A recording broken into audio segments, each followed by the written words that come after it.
are Locked On Cowboys, your daily Dallas Cowboys podcast. Part of the Locked On Podcast Network, your team every day. Locked On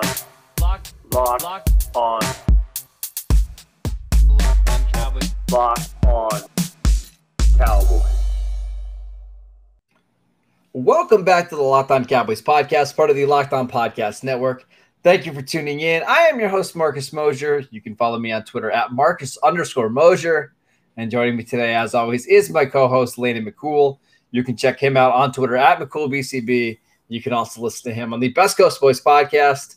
Landon, what's going on, sir? Not much. We have reached the end of the weekend. We've watched a dress rehearsal. It's kind of a milestone, Marcus. I mean, we're at the precipice of the regular season. We've seen the last of the kind of practice snaps that we're going to see of these guys in reality before they start kind of hiding themselves away and getting ready for week one. So I'm excited to start talking about real football. I'm excited to start talking about who's going to be on this team, and kind of the beginning of the end is what this third game of preseason is, and I'm excited to talk about it. So I kind of forgot that the Cowboys had a fourth preseason game. I didn't even really look to see what the schedule was. They play next Sunday. Just happens to be I'm going to be doing a fantasy football draft that day. I'm not going to be missing anything, right? That fourth preseason game is going to be ugly. I'm sure the scouts are going to tell us all about it. It'll be interesting to see. I mean, we'll talk about the quarterback situation, but I'm feeling 4 quarters of DiNucci, right? Here's the thing, and to kind of hop into it, I don't know that you can get any kind of evaluation on, who is the best backup quarterback based on how they play in that game, right? So, I imagine DiNucci's going to take a whole bunch of snaps. Yeah. So we're going to do some winners and losers from the Cowboys' third preseason game. Let's just start with the same winner that we've started with, I think, every single show so far, Landon. That's Osa Odighizuwa. I mean, my goodness. I thought he was really, really good in this game. He had a key fourth down stop. He had another play. I don't know if you saw it, but it was on one of the stretch runs where just kind of walked the center back into a couple different lanes. While he's not creating sacks, he's just a really, really good football player. I think he's easily one of my biggest winners. What do you have to say? Yeah, I mean, I really think that he was dominating on several snaps, both in the run and the pass game that you saw. He played a bunch. Some of the really exciting things you saw with Parsons kind of mugging the offensive line center and him and 75 kind of playing off each other on stunts inside. That was exciting stuff to see. We talk about drum beats a lot, right? It's been constant, from Osa from the beginning, and it just kind of never let up.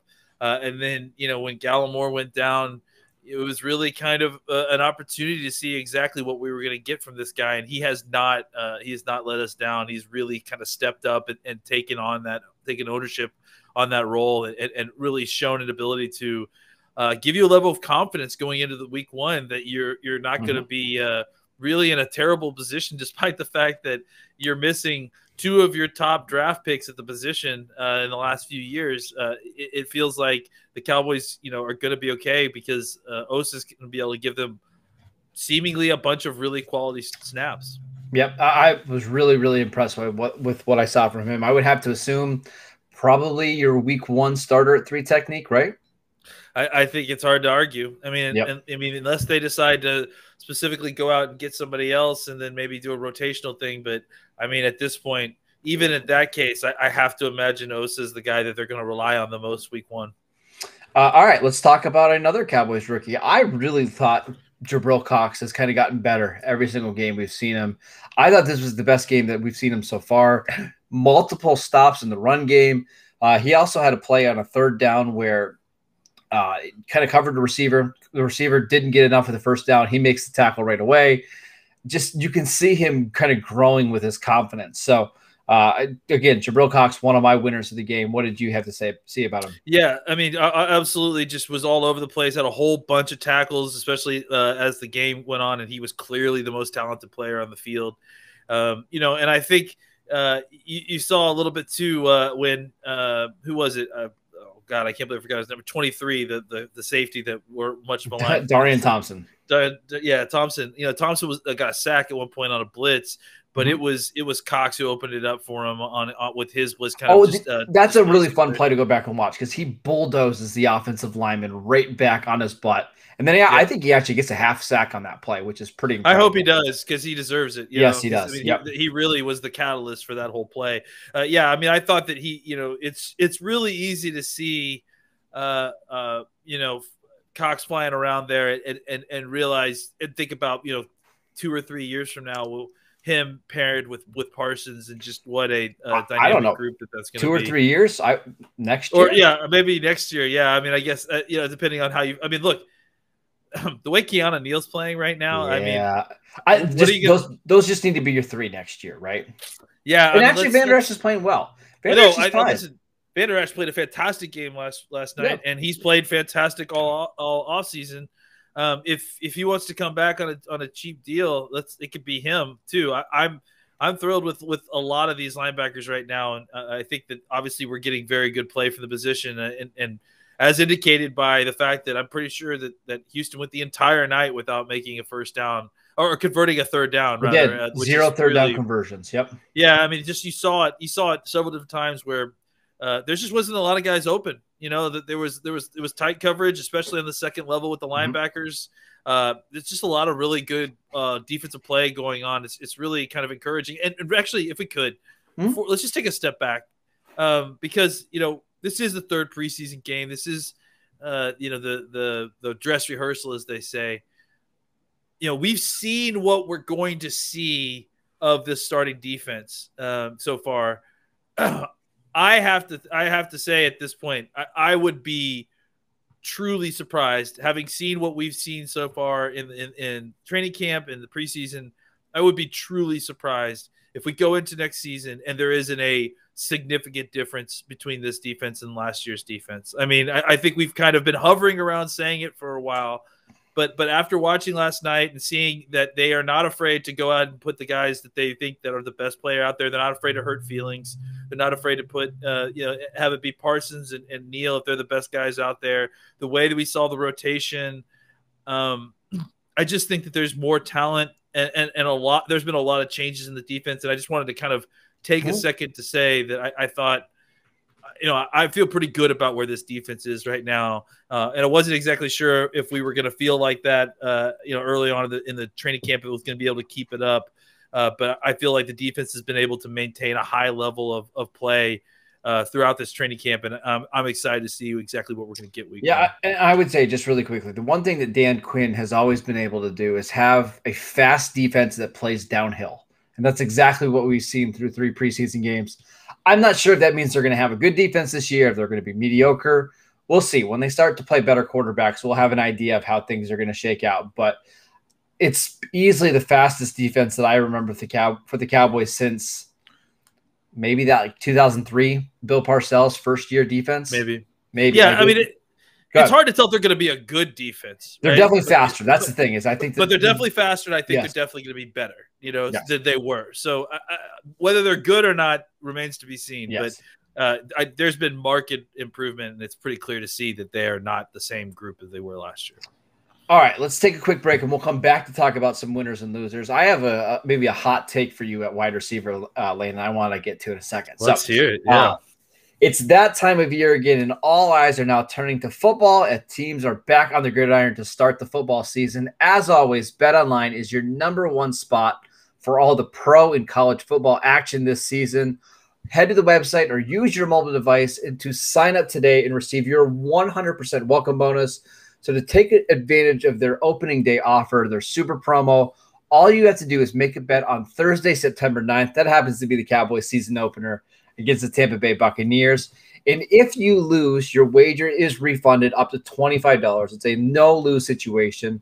BetOnline is the fastest and the easiest way to bet on all your sports action, from football, basketball, boxing, right to your favorite Vegas casino games. Don't wait and take advantage of all the great offers available for you during the 2021 season. BetOnline, your online sportsbook experts. All right. My hot take for you, Landon, the Cowboys receivers. why should Noah Brown just be the number 4 receiver on this team? Because I know Wilson's maybe a little bit more athletic, but Brown just fills so many different roles, and it seems like he's just the more confident player in this scheme, right? He can play in the slot, he can play on the outside, he can be your H-back. There's times when they're motioning him in and playing, having to block defensive ends. Why shouldn't he be the number 4 receiver? I don't really have a solid argument. I think that they're very close to each other. As far as that kind of ranking goes, I think it really probably comes down to what you're trying to do. And if you're talking about whether they're getting on the field, it's are they getting back on the field? For a situational reason that you are specifically putting. Noah Brown, I would say specifically, even more than Wilson probably. You would put him on the field for some of his, kind of light end work that we're calling that. He just wears more hats, though, right? That's the thing. Absolutely, is he having more jobs. I think the question becomes, if someone were to get injured, and then you're gonna, who's that third guy to step in and play? I think that also depends on how you want to deploy them. I don't know that I'm necessarily giving Wilson a whole bunch more snaps in that scenario than I am Noah Brown. Mm-hmm. I think they should be given both opportunities. They're different players. I mean, they're different. They have different play styles, and they do different things well. But I don't think that Cedric Wilson should necessarily be, getting locked to be the next guy. Yeah. I mean, I think that they're kind of not interchangeable because again, they're different types of players. But I think that as far as like value or talent, they're very close, and that I would just deploy them as needed and not be concerned about. Cedric is technically the next on the depth chart. I think once you get past Gallup, you play them as you need them, and the good news is that you don't. That's a good thing, right? Like it's because okay. So you usually have a pecking order because 4 and 5 are significantly worse, but you feel good about both 4 and 5. Is Noah Brown good enough to make Cedric Wilson's job on the roster expendable? No, I don't think that's the case. I actually think that has to do with everybody else. Like, I don't love any of their other receivers. I think if they had a guy that they really liked, was playing well, I think you could maybe talk about it and save yourself $1.5, $2 million. But it just, I don't know, Landon. Nobody has really surprised me in that next tier of receivers in this class, on this team. No, and both Noah Brown and Cedric Wilson have had specifically good camps. It's not like they've been. It's not just that no one. I mean, Malik Turner has been fine at different points, but it's not just that no one has taken that job. It's that they've also looked good doing this, and that they deserve the problem is they get paid more than you want to pay them, but at the same time, all training camp they look like they've deserved that money. So you don't feel that bad about it. All right, let's get to some more winners for the Cowboys. I wrote Blake Jarwin just because it was nice to see Blake Jarwin get down the seam a little bit and make a play. That was nice. I also have one that may be a little bit controversial because I did not like it when the Cowboys signed this player. I was not a huge fan, but Jaron Curse, he's around the ball a lot, Landon. And they use him a lot. You see him a lot in camp, in practices. He runs with the first team in a lot of instances. Mm-hmm. I think that they really like him as a red zone safety type. I think he was playing in kind of more than just that. But I've just noticed that they play him a ton in red zone situations and kind of tighter situations. So yeah, I mean, it's really interesting. He is an enigma because I have him making the team, I think, but I mean, it's just been kind of without a lot of fanfare. It's and now that they've got all these, it's like they got 5 safeties that they're probably going to keep, right? Like, I mean, it's hard. It's hard for me to say that they're going to cut McCool, and so it's just you keep looking around for that guy to axe, right? Because you're like, oh, they're not going to keep 5 safeties, and it's like, oh, it'll be Curse, and then Curse shows you that he's not exactly expendable. So, yeah, I mean, I think at this point they have a lot of depth at the position, which is kind of a crazy thing to say for the Cowboys in the safety position, frankly. So I want to get through some more guys that I think had good games. So we're going to keep these really short. I'm going to give you a player. You give me like the 10, 15-second synopsis on it, okay? Yeah. we should start with this guy, Nick Ralston, your fullback. Go ahead. I mean, look, converted 2 short yardage plays, was doing a heck of a job as a blocker. I saw a couple tackles on special teams. I think this guy's making the team. I wouldn't be surprised. I think so too. Cooper Rush. Played himself back into this game. You know, look, and this is real quick. I know this was keep this short, but this is what I was going to say about this. Cooper Rush showed you where he has value, and that's when you plug him in with the ones, he is going to keep the bus running. He's going to make the right calls, and not just in the passing game, but in the run game too. He's going to get them in the right situations. The offense is going to work a little bit better. The reason Garrett Gilbert has been kind of this number 2 guy is because he has a little bit more upside to big plays. He can throw the ball down the fall. Cooper Rush can't do that, but Cooper Rush can keep the offense on its rails, and you see that Cowboys have so much talent that might be the best solution for your backup quarterback. So I thought he had a great night. I don't think he necessarily adds value to the offense, but he just keeps things on schedule. But it doesn't. Yeah, exactly. It doesn't take away the value, right? And you have a lot of value in your offense built in. So I wrote down in my notes the Cowboys punter, Brian Anger. I thought he was pretty decent in this game. I don't know if you want to talk about him or not, but go ahead. Unbelievable, actually. He had, I think, was it 4 punts, and he averaged over 47 yards a punt, if I'm not mistaken. It's good. With 2 inside the 20. He has a component all year. So if that's what we're expecting, man, I think that's better. That's number 1 punter in the league type stuff. How about our guy, Bradley Nye? Another game where I thought he played well, right? Again, he's just making himself hard to cut. You know, he's in these games. He's playing well. He's making plays. He's showing up. Nye is a guy that I think is, going to make it really tough on these guys to make the team. A couple more. Justin Hamilton. I mean, the guy probably nobody put on their 53-man roster. Now it seems like he's almost a lock, right? I thought he had another really nice game. He never came off my 53-man roster, and because are you bragging right now? I am bragging right now because the other thing too is that you have to remember with him is that they showed a lot of 2-man defensive fronts with him and Bohanna, and then like 4 linebackers, 2 of which are blitzing, So look for that formation. And I just don't think Hamilton's getting cut. I mean, he's played at kind of it's like he's taken all that other experience that we've given him the last 2 years, and like it's really started to click, and he's taken his game maybe up 1 level. Anybody else you want to mention before we move on? I thought Kelvin Joseph was a little up and down. I don't think it was a great game. I thought he was fine. Anybody else? I think it was good. I thought the backup offensive tackles played better, so I was happy to see about that. Brett Urban, I thought, showed up a couple different times. I saw him kind of mixing it up inside, and it was good to kind of see him in some extended looks. I think we're talking about winners only, right? We can move on. I think those are that's probably it. How about? Well, we didn't mention Micah Parsons. Does he count as a winner? I mean, at this point, he is just constant. It's just he's all over the place and just making all kinds of different plays. Hey, we do have to mention again, because this is the biggest winner in all of this. No injuries. The Cowboys came out of this game with 0 injuries, and that's ultimately the best part about this is not having to deal with any other kind of lingering things going into week 1. And now we basically made it. As long as the Cowboys keep safe, hopefully there'll be no more injuries to their starting squad. Knock on wood. What did you think about the Cowboys lining up Micah Parsons as a 3 technique on a 3rd down? It's kind of what we had talked about, or we had seen in camp, right? I mean, they had shown that a little bit. They showed us that they were doing that, and what they did is what they showed in camp too, where they line him up and then they have him run twists and stunts with the defensive tackles. I mean, good luck, man. Good luck being a center trying to keep up with him. Like, it's just whether he outpowers you or outspeeds you. You're alone, and you're not going to have a good time.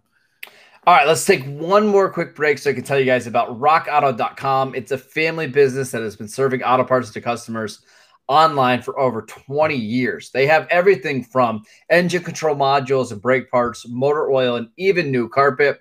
Whether it's for your classic or your daily driver, get everything you need in a few easy clicks delivered directly to your door. The rockauto.com catalog is unique and remarkably easy to navigate. Quickly see all the parts available for your vehicle and choose the brands, specifications, and prices that you prefer. Go to rockauto.com right now and see all the parts available for your car or truck. Right, Locked On in the How Did You Hear About Us box so they know that we sent you. Amazing selection, reliably low prices, all the parts your car will ever need. Visit rockauto.com.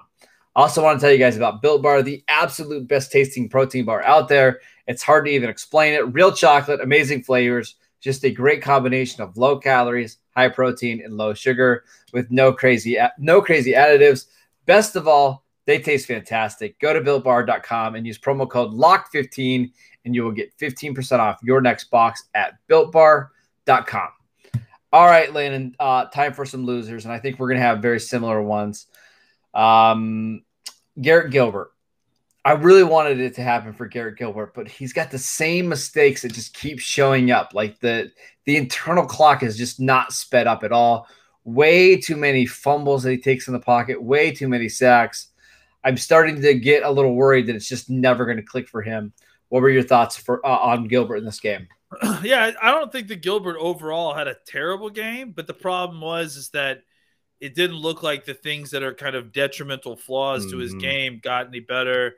And you know, you need him to speed up the clock, not even just in the red zone, but just in general. Like, just get rid of the ball. Like, get out of the pocket. There's no reason to take that sack fumble that he had early in this game. No reason. I mean, it was just ridiculous. And so, yeah, I don't know. I mean, I don't think he got taken out of the game in frustration. Like I think some people were saying. I think it was probably they did want to get looks to both guys, and Cooper had missed some time because he was injured early in camp. So I think that it's just, yeah, it's hard not to view his game as this was a very negative game simply because of the fact that the issues that are going to hold him back are the same issues that still continue to hold him back. And I think that if anything, it showed you why, despite some good and play making that he's done at sometimes, it shows you why maybe specifically for this offense where you have a bunch of talent built in, maybe the best solution is the guy, the steady guy who's going to make the right call. He's going to make the right decision. He's going to get you in good run fits. He's going to make the right decision to throw the ball. The question is whether the ball will get there in time, you know. And I think I'd probably like to worry about that more than worried about whether or not we string together 2 or 3 really big plays and then just end up giving the ball away when it counts. This is something for after the season, but I do think the 2022 draft is what the Cowboys need to look at, a developmental quarterback, not somebody in the first, second, or maybe even third round, but just somebody in the 4th round that has some tools, because I think you can do better than Garrett Gilbert. I think Cooper Rush is a fine backup, but I'm tired of watching some of these guys. Like, go out and get somebody that's a little bit more exciting, that maybe has some legs that can make plays, because it's not Garrett Gilbert and it's not Danucci Landon. It's just not. Yeah, I mean, as far as development long term, you know, with the plan to do something with him afterwards, these aren't the guys that you're trying to get through the season with. I think that's always been the plan with Gilbert, you know, is just to see if he could be the guy to get us through a season and then kind of figure it out next year. But yeah, I think at this point, I think you make a decision on one of these 2 guys. If you see someone who comes out of cuts, maybe you see if you can upgrade a little bit. But look, I think that neither one of these guys are situations that I feel okay with Cooper Rush or Garrett Gilbert being the backup quarterback if they have to be, just because. You know, what's the real difference? But yeah, I just think that you're not wrong that it's time to get a guy that kind of develop long term. All right, we'll move on and we'll talk about Ben DiNucci really quick. It's just not going to happen, right?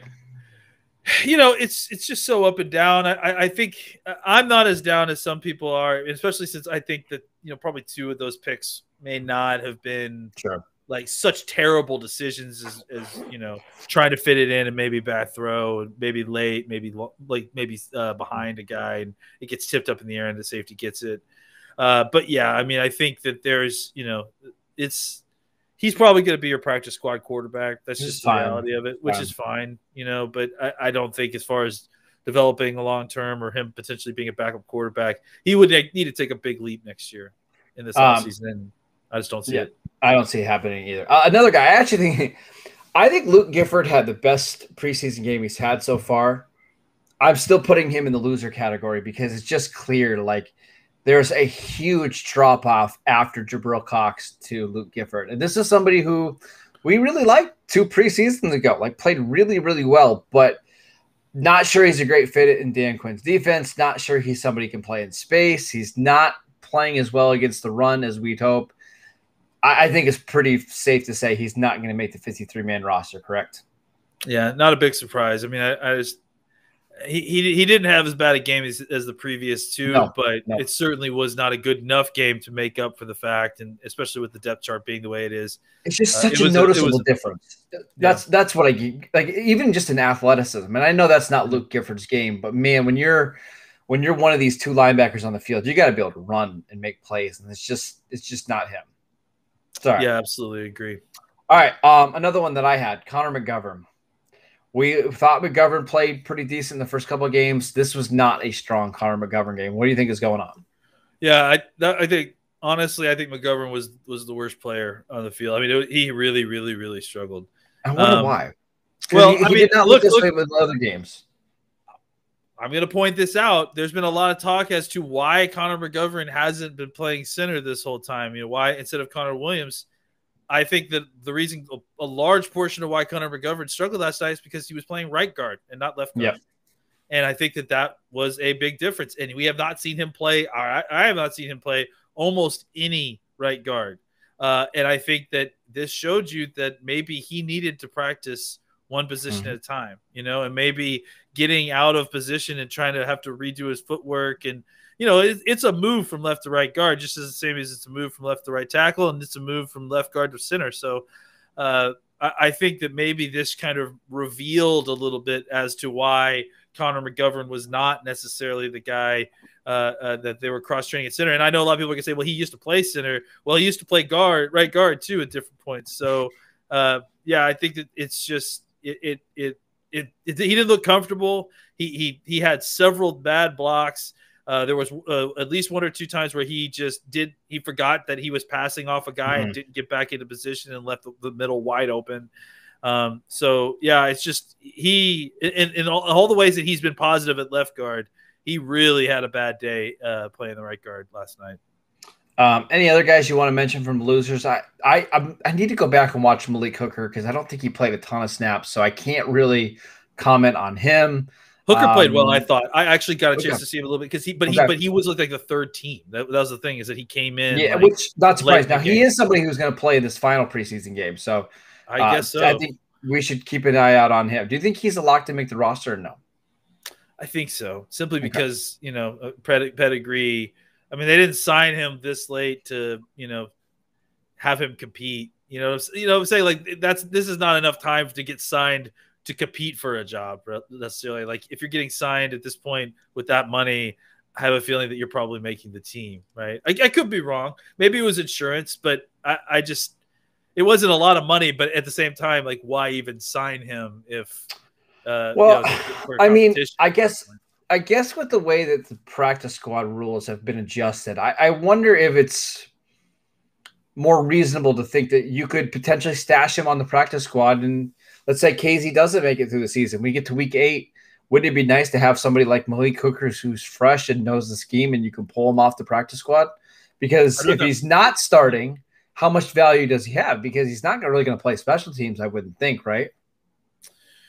Yeah, I mean, I would rather have Curse on the special teams, right? So no, I mean on the practice squad, because it look because I think I honestly think Curse is probably a better game day active guy than Hooker if Hooker's not playing 40-45 snaps, right? I have a hard time keeping Curse Mukamu and Keanu Neal when all three are going to be playing special teams and all three are going to be playing essentially the same position.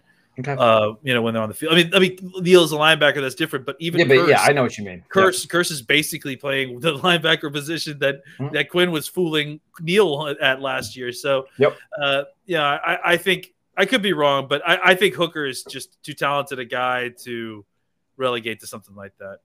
It'll be interesting to see how that plays out because I do wonder if there's some roster moves that the Cowboys could make to keep all these guys. And do they think? Is Malik Hooker more likely to be picked up by another team on a practice squad than Jabril? That's what I'm wondering, right? Like, I mean, that's why I suggested Curse, right? Is because I feel like Curse is a guy that I feel like could make it through. Like, although I'm telling you guys, those practice squad guys, or excuse me, those special teams guys that have all those snaps logged, they don't seem like they last very long on the market. There's always room for those kind of guys. So I don't know. Like, we'll see. It should be interesting. Because I would say you could do the same thing with CJ Goodwin, who we haven't seen it all this preseason because of injury, right? They've got a lot of. I mean, listen, they got a lot of special teams guys in this team. You know, like I mean, well, we heard Armstrong, that basically Goodwin, gets 5, like, right? Yeah, I mean Armstrong, Goodwin, like you know, I have to feel like Mukamu. Does Armstrong count as a special teams guy anymore? Yeah, I think he does. He's still a rotate. Like, look, even if Basham comes back, I don't know that Armstrong's necessarily Bashy. I'm sorry. If Bashy comes back, I don't know that Armstrong's necessarily your third pass rusher. So he's going to be playing a ton of special teams. I don't know. We are absolutely right to account for special teams here. I just feel like there is a critical mass factor there that they're only going to get like, you know, 4 or 5 of those guys. I think Bisaccia used to get like 6 at the most back in the day. But so I have to feel like a guy like Hooker, there's too much potential upside there, I think. And I do think that he can play both up and down, which is the difference between like him and say KZ, right. You know, some of these other guys. So I think he still has enough defensive value that I'm keeping him on the roster. Yeah, we'll have to see how it plays out. What cuts are in a week, something like that. I think Tuesday they go to 80, right? And then a week from Tuesday they go to 53. It's gonna be a crazy time, and we'll have you guys covered here at the Locked On Cowboys podcast. Make sure you're downloading, subscribing wherever you get your podcasts. Check us out on YouTube. You can follow the show at Locked On Cowboys. You can follow Landon at McCool BCB. I'm at Marcus _Mosher. We'll see you guys next time.